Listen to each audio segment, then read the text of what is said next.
Sam Zagar. Welcome back to my channel. If you're watching this video, I'm hoping that you saw the video from a few days ago about Ra's relationship rhymes. This is a follow-up video. We're talking about relationships. We're talking specifically about connection charts. What happens when you combine with somebody else? This does not have to be romantic. This can be a child, this can be a parent, this can be a coworker, it can be a friend, it can be literally any other human you have a relationship with. Part of what I want to lay out is the different types of connections that can be made.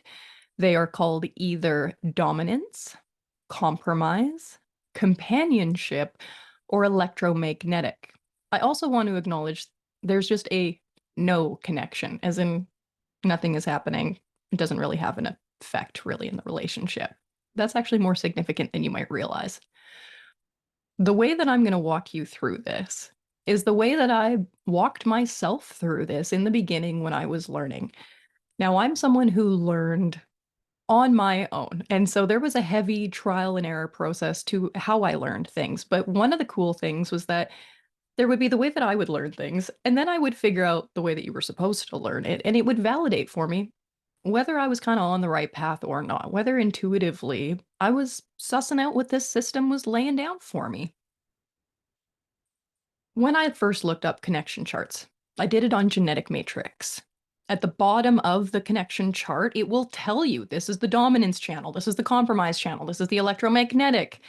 And yet, sometimes when you give people the information, you haven't really helped them that much, because unless they can figure out how to read that for themselves, how to figure out and define those connections, they still really don't understand what they mean.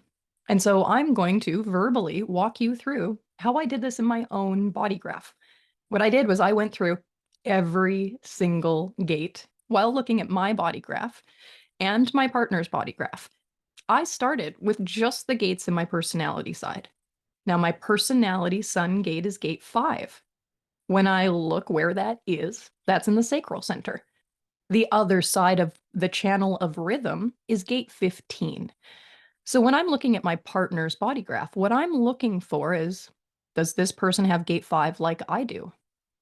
Do they have gate 15 on the other side of the channel? Do they have the whole channel of rhythm? Do they not have gate 5 or gate 15? What does this mean for our relationship? And I start with my personality sun gate because this is a huge part of how I mentally see myself or identify. Now, in my relationship, I'm an 8 and 1. The sacral center is open.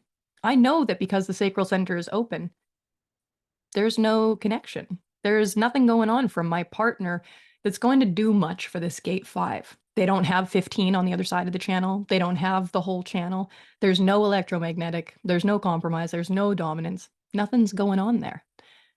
When I look at gate 35, my partner doesn't have 36. They don't have 35. There's nothing in common. There's nothing different. There's nothing attractive. It's kind of, it's a little bit kind of neutral, you know? So you can see how strategically, I am a strategic mind, systematically, I went through each of my own gates. I looked at my partner's version of that, and I looked to see what they brought to the equation. And now I'm going to explain a little bit about what are these different kinds of connections. When someone has a dominance connection, what that means is that one person in the relationship has an entire channel, and the person that they're connected to has no part of that channel. An example here is the channel of acceptance. My partner has the channel of acceptance going from the ajna to the throat, 17 to 62. I myself do not have 17. I don't have 62. I got nothing going on right there. And so when my partner walks into the room, mentally, verbally, he dominates me. This is such an interesting word because when we use the word dominate in everyday language, it's typically seen as more of a negative quality, as if it's an oppressive quality. I don't want you to look at someone in your life who brings dominance channels into your life as someone who is oppressing you. That is a very victim-y way to look at certain mechanics. When somebody brings dominance into your life, What I want you to see there is that somebody has a way of letting you know who they are outside of their relationship with you. They're bringing a quality that is so strong and truly has nothing to do with you and you can't influence it. They're bringing you a quality of them that you can actually really feel. When your partner or your friend, whatever, is bringing you dominance, what they're saying is, "This is who I am. This is how you can know me. And this is how you can know me outside of our relationship." Now, what is compromise? Compromise is a pain in the let's just say that. Compromise is a pain in the butt. Compromise will get you into certain arguments because with dominance, there's a clear form of leadership, like, "Follow me, I know the way." Whereas compromise, it's like, "Follow me, I know the way," and I'm like, I'm pretty sure I know the way too, like, isn't it kinda" arguments will happen that way. So, in my relationship with my partner, where's a compromise channel? He has the channel of judgment. Dude can be a judgy dude. However, I have gate 58. I have this side from the root center that's going, "Make it better. Improve this. Make it more joyous. Initiate some type of improvement to what is going on here so that things can get better." I understand part of where his criticism is coming from this channel. And I also dislike experiencing it. I push back a lot about the fact that he is better at it. It's natural for him. It's a life force channel. For me, it's like trying to rollerblade with one foot. It's awkward, it's clunky. I'm gonna need to hold his hand and let him pull me along, this is it's it's an awkward dynamic. I will say of all of the stuff in the body graph, compromise is probably the most challenging one. It's probably the most annoying one in the relationship. That being said, those of you who have heavy electromagnetic connections in your relationship, you might feel differently about that. You might be like, "No, these ones are definitely harder." The difference with an electromagnetic is that it can feel amazing or it can feel terrible. Whereas compromise is like a consistent low grade annoyance. Electromagnetic has the potential to feel amazing, incredible, like so incredible. It's able to pull people into a not self life. It's like it's the tricky one. It's the one that's trying to trick you. And what's really trying to trick you is your genetics. Your genetics want electromagnetic connections. Now, what is that? It's where you got half and your partner got the other half. And you're looking at each other like, "How you doing?" Because that's what it is. Suddenly you go, "Ooh, you're the other half of the equation." That's what it's like you want to connect to the thing that you're not. When you encounter somebody with an electromagnetic connection, that's what your genetics are saying to you. "Ooh, they're different. Ooh, get in there. Ooh, make a baby with them. Make a baby with them. It'll be really healthy. It'll be really differentiated. It'll be really unique. It'll be viable." That's really what we're saying. Make a baby. It'll be viable for life. Genetics are a very uncomfortable thing in the sense that there are these genetic drives in us that bypass the mind, and they don't necessarily feel comfortable for the mind. Genetic programming says you need an insurance policy. You are one person, and if you go away, you've reduced really expansion on the planet, consciousness expansion on the planet.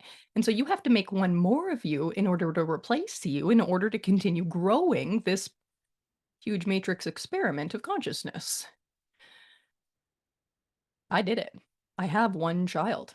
I felt an extreme level of relaxation after having one kid, like, "Whew, okay, I did it." Like I didn't know how I was going to pull that one off, but I got one. I honestly still don't know how I'm pulling it off that I have one as a projector parent sometimes. That is a tangential side story. If you really want your genetics to relax, have 2 kids. You will feel a very, very, very different level of, like, "My role has been fulfilled," when you have 2 kids. Now that being said, that's a little bit, like, not self-genetic programming for the point of consciousness expansion. That's not somebody asking you if it's right for you. That's something only your authority can manage. To know if a relationship is right for you, you have to go back to strategy and authority. No relationship is correct for me unless I've been recognized, invited, and my spleen's like, "Yeah, we feel safe. Yeah, we feel healthy. Yeah, we feel clean." If I'm not being recognized and invited and my spleen's like, that's a bad relationship. I should probably not get into that one. Now, electromagnetics, they can be very attractive. Literally, I need you to think about the magnetic component. Magnets come together or they repel. You flip it, that pole switches the other way and they repel each other. That's what happens with electromagnetics. They're the most attractive in order to expand the genetics. They're the most attractive before you have one kid. They're pretty attractive after you have one kid. They're not as attractive after you have 2 kids, and I'm not saying, like, the effects of electromagnetics are just, like, gone after you've satisfied the genetic requirement, that's not what it is.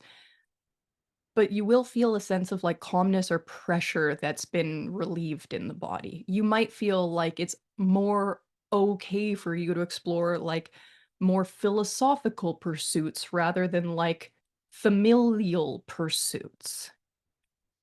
Okay, companionship. Sameness. This is a tricky one in my relationship. I am only the channel of surrender. My partner also has the channel of surrender. I am literally only one channel. And when you put my chart with my partner's chart, he's already got the channel of surrender. In the very beginning of human design, when I looked at our charts, I had a pretty intense, sad moment, in particular because I didn't understand deeper mechanics yet. So, take some comfort in that if that's where you are. When I looked at my manifestor's chart and I was like, he has a channel of surrender. He has what I have. Does he even notice me? Like when I walk into the room, does he notice anything? Can he feel me?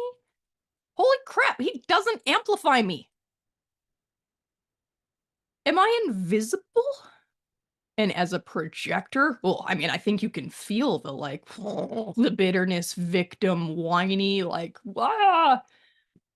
It's not true that my manifestor doesn't feel me. There's no way he doesn't feel a projector poking him all day, every day. And you gotta look at the rest of our connection chart. We make an 8 and 1 relationship. I might only be one channel, but that doesn't mean I don't have a significant effect on my partner based on the kind of connections that we're making, the other kinds of connections that we're making. And God, that doesn't even have anything to do with like our environments and our motivations and all of the really cool things that happen with substructure, but that's a different video.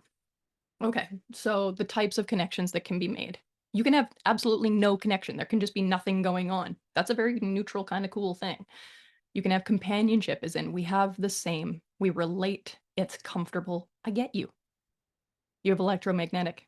We're different. We're opposite. I'm very drawn to you until I kind of got what I needed, and then I'm a little bit repelled by you. That can be really hot and cold. It can also feel like you have a lot of chemistry in your relationship because there's a lot of fiery electros. But sometimes that chemistry can also be a problem. You might be someone who fights a lot because of it. You might also be someone who's fighting slash more like arguey bickering because you have compromise channels. That's that's an uncomfortable low grade annoyance that never really goes away in a relationship. And you may also have dominance connections. If there are dominance connections in your relationship, be grateful that you actually get to know who your partner is with you and outside of the relationship with you.